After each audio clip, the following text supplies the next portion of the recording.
Assalamualaikum warahmatullahi wabarakatuh. Alhamdulillahirabbil alamin, wassalatu wassalamu ala asyrofil anbiya'i wal mursalin wa ala alihi wa sahbihi ajmain, amma ba'du. Hadirin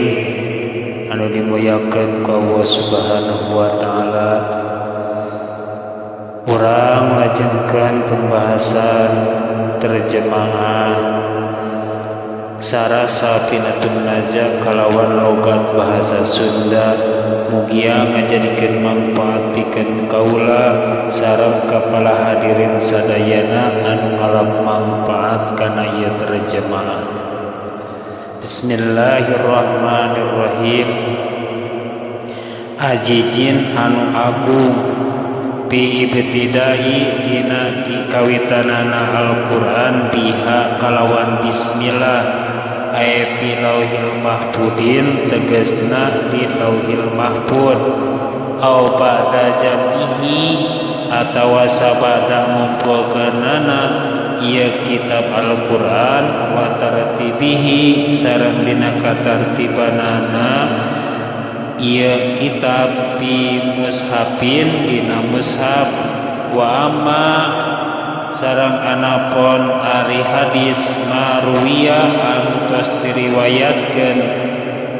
ieu hadis anna awala nyaeta sanyanyana pangheula-heulana perkara maka tabahu anu nuliskeun kana perkara qalamu opo qalam anna tawabu ari aing anu agung,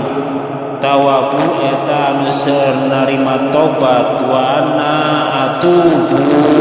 sareng ari aing anu agung eta anu narima tobat aing alaman kajalma taba anu tobat jalma, bahwa mangkari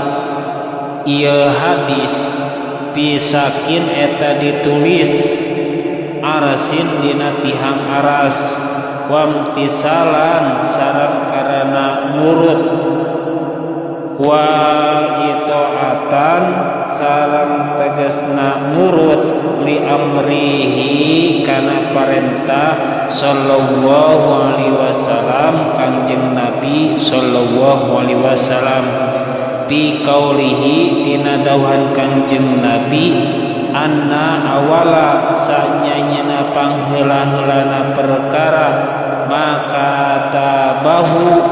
anu nuliskeun kana perkara qalamu opo qalam bismillahirrahmanirrahim, nyaeta lapat bismillahirrahmanirrahim. Paida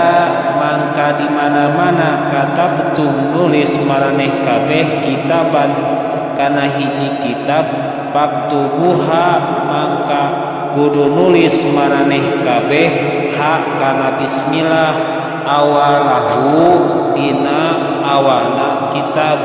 wahia ana ari bismillah miftahun eta jadi kuncina kulli kitabin tiap-tiap kitab,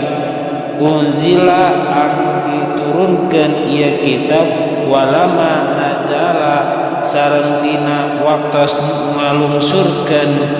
ka kaula ala Jibrilu sapa malaikat Jibril biha mawa bismillah, aada mangka ngabalikan malaikat Jibril hak kana bismillah salasan kalawan 3 kali, wa qala sareng ngadauh Jibril hiya ari bismillah laka eta buat anjeun, wali umatika sareng buat umat anjeun, pak muruhum mangka kedah miwarang ka umat anjeun,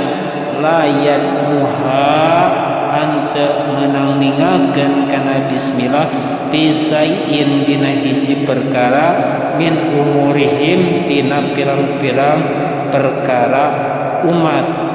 Pa ini mangka sanyana kaula lam ada hak eta hanteu ningalkeun kaula ha kana bismillah tarafata ainin dina sakicep soca oge mundu nujilat dimimiti diturunkeun bismillah ala abika karama anjeun Adam alaihi salamu tegasna Nabi Adam alaihi salam wa kada sareng nyakitu deui malaikatu para malaikat wa firwiyati sareng diriwayatkeun ida kata betul di mana-mana nulis maraneh kabeh kitaban kana hiji kitab paktubu mangka kudu nulis maraneh kabeh bi awalihi dina awal kitab bismillahirrahmanirrahim kana bismillahirrahmanirrahim wa ida kata betumuha sang di mana-mana nulis maraneh kabeh kana ha bismillah pakruha mangka turus maca anjeun kabeh ha kana bismillah waruwiya sareng tos diriwayatkeun anhu ti Kangjeng Nabi alaihi salatu wasalam Kangjeng Nabi Muhammad sallallahu alaihi wasallam annahu sanyana Kangjeng Nabi qala eta parantos ngadauh Kangjeng Nabi takhallaqu kudu nyieun akhlak maraneh kabeh bi akhlakillahi kalawan saperti akhlakna Allah wala saka sareng henteu mangmang anna adatahu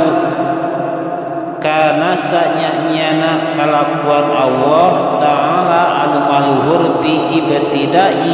dina mimitian dina ngamimitian kulli surati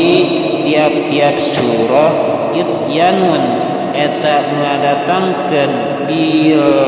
basmalati kalawan bismillah siwa baraatin salian dina surah baroah panahu mangka urang sadaya makmurunan eta diparentah kabeh bihi kalana kana ngadatangkeun bismillah wa amalan sareng ngamalkeun bihadisin kana hadis Abi Daudin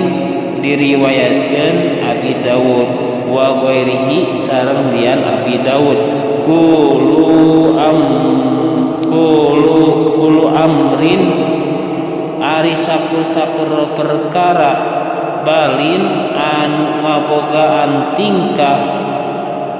alus la yubda'un anu hanteu dimimitian bihi dina eta perkara bismillahirrahmanirrahim kana bismillahirrahmanirrahim bahwa mangkar eta perkara teh abtarun eta saperti satu anu buntung aqtaun tegasna buntung azdamun atawa corok wallahu a'lam bissawab wassalamualaikum warahmatullahi wabarakatuh.